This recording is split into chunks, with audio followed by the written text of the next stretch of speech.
Vous aurez sans doute remarqué qu'avec le Covid ces derniers temps, on a beaucoup moins de certitudes concernant la médecine.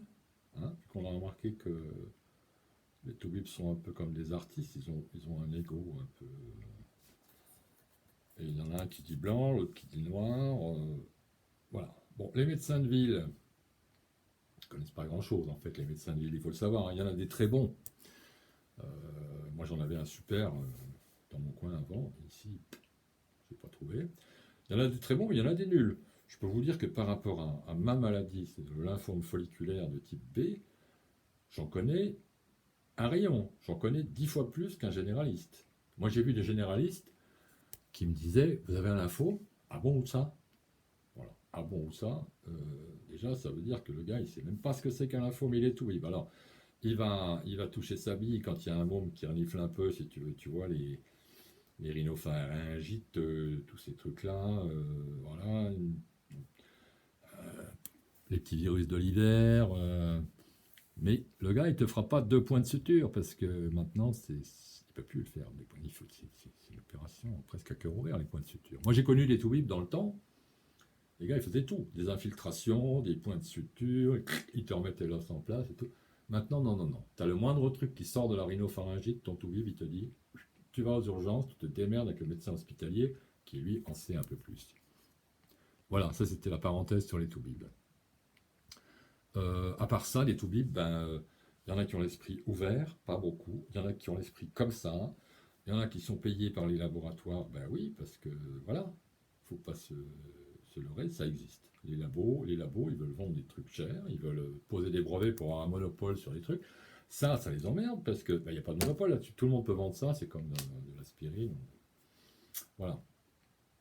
Donc, j'incite les gens qui auraient un cancer, je finis là parce que sinon ça va être chiant.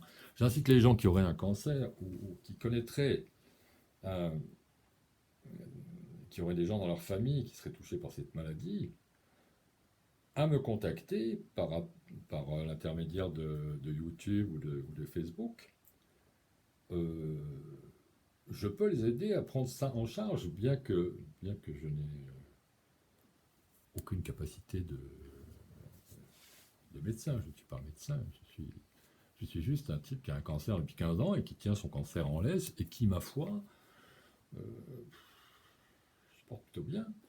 Alors, j'avais arrêté après les gélules pendant quelques mois, j'ai arrêté parce que ça coupe l'appétit. Ça, c'est chiant, ça coupe l'appétit, surtout au début. Après, ça se remet. Et bon, quand t'aimes bien bouffer et que t'arrives devant ton assiette et que, ouais, t'as pas vraiment. Donc j'ai dit, bon, je laisse tomber pendant un moment, j'ai arrêté pendant une paire de mois, je crois 9 mois. Bon, ça n'a pas loupé. En... Là, nous sommes en avril-mai 2020, donc le dernier scan que j'ai repassé le 10 décembre 2019, boum, c'était reparti. J'avais un ganglion ici, j'en avais un là, etc. J'ai vu mon hématologue qui me dit, bon ben on va attendre un peu que ça dépasse 3 cm. J'ai dit, mais oui, t'inquiète pas, quand on va attendre que ça dépasse, mais ça dépassera jamais 3 cm parce que je vais prendre mes gélules magiques. Et bien ça n'a pas loupé.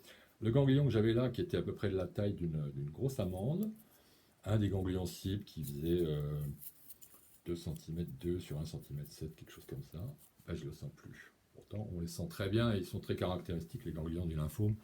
C'est un peu comme des cailloux, ça n'a rien à voir avec des ganglions inflammatoires. Donc, je vais faire mon prochain scanner en juin.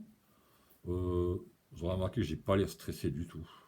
Mais pas du tout. Je vais y aller tranquille, tranquille. Voilà. Contactez-moi si besoin. N'ayez pas peur de me déranger, j'ai que ça à foutre.